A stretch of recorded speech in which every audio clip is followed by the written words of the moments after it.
Medicare for All is substantially better than the current system we have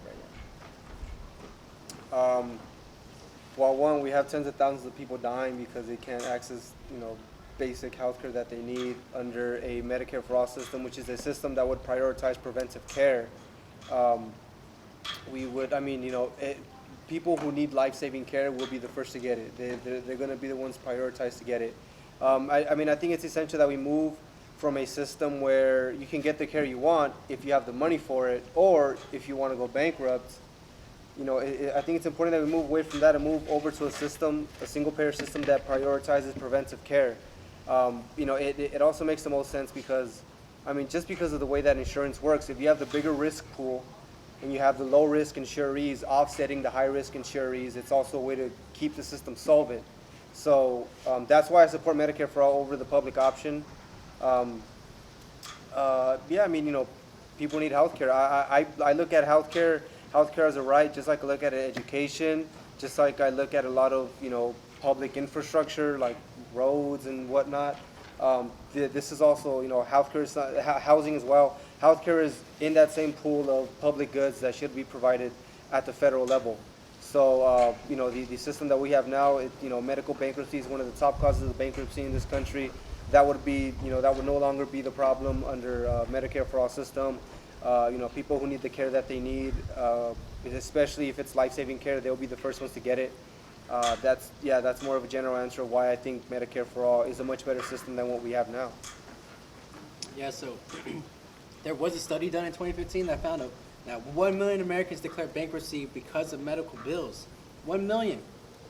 And then on top of that, 26% of adults in the same study struggle month to month to pay their bills just because of medical bills. And if you look at the U.S. Census of 2015, 26% of adults in America is 52 million people. 52 million. 1 million should be enough for a national outcry. 1 million. Heck, even like half of that. But 52 million.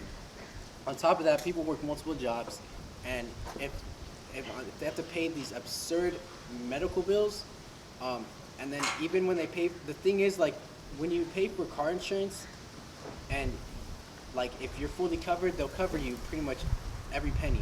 But if you go to the doctor, your insurance will cover most of the bills, but you'll still be stuck with like a few $100s to pay the hospital. So why are you paying for insurance if you're paying to see the doctor after insurance? It doesn't make any sense. The insurance companies, they need to negotiate with the hospitals and waste all this time negotiating with the doctors when the doctors could be seeing patients. They waste all this time negotiating, and then the insurance companies, they lobby for the politicians, which they spend hundreds of thousands of dollars. You can go on opensecrets.org and you can see the financial records of all the contributions to campaigns, to politicians, and you can filter it, I'm pretty sure, by industry. And if you look at the pharmaceutical industry, you'll see there's hundreds and thousands, probably even millions of dollars lobbying the politicians. So if we even reformed lobby legislation, not only would like other corporations spend less money on politicians, they would charge less on their prices for their goods or their services because they wouldn't need all that money to get the legislation which is made to give them more money. It's an absurd just spiral, a slippery slope of just greed. That's all it is.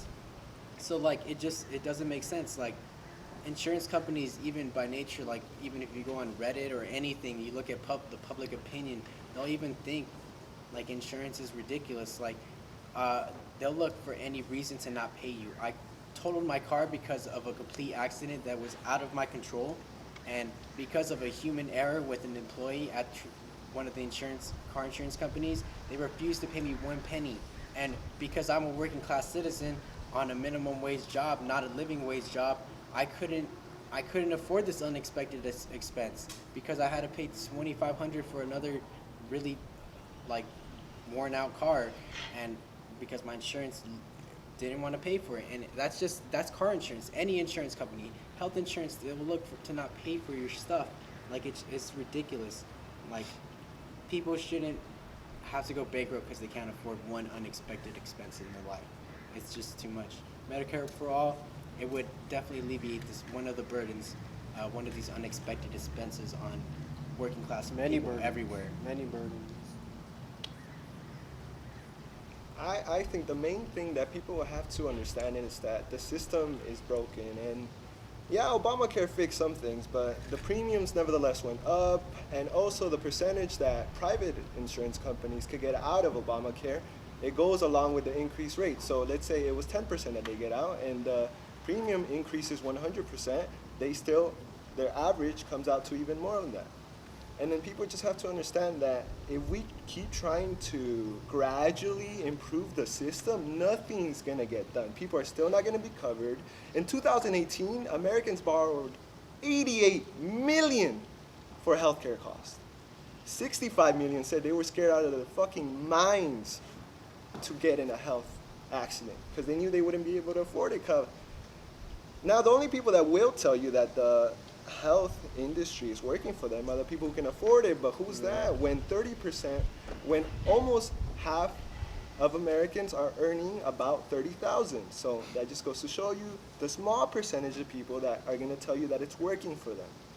And Medicare for all, and it's also not just, we like to make it seem like, oh, the wealthy have it better and we're just crying out for the ones that don't have much. No, because this is going to benefit them too. This is going to benefit the employers, because once the employers don't have this burden, because after 50 employees, you need to provide health care to your employees. Without this burden, you don't think those employers are going to be more economically free as well? No. Yes, obviously, it's going to help the employers and the employees. So it's not the 50% versus the 1% or the 90% versus the 1%. It's going to benefit everyone. The only ones that we are fighting is the insurance companies. Like United Healthcare, their CEOs in the past 10 years took over $1 billion out of a system. You think CEOs that are in charge of the health of Americans should be taking out billions of dollars from the system? That doesn't make much sense. Right. If it's available, if it's able to be available to the public, it's a public good. Or else The right it's to not. life should be Right. a human right. That's a humanitarian right. And then just one more thing, I'll point out that the health insurance industry works a lot differently than the markets for other consumer goods. The main objective for-profit private health insurance companies under the system that we have is to maximize the difference between what is paid into the system in terms of co-pays, premiums, and deductibles, and what is paid out in terms of actual care. So the profit isn't denying people care. Most industries, most markets don't work that way. So that's why when people say, well, why can't you just let us buy health insurance like we buy computers or like we buy groceries? Because those markets are entirely different. So, because that's how the health insurance market fundamentally works, I think that anything short of a multi-payer system like the Bismarck model of healthcare or a single-payer system, anything that isn't trying to take away the profit motive, at least when it comes to providing basic care, you're just putting pretty tape over a much bigger wound.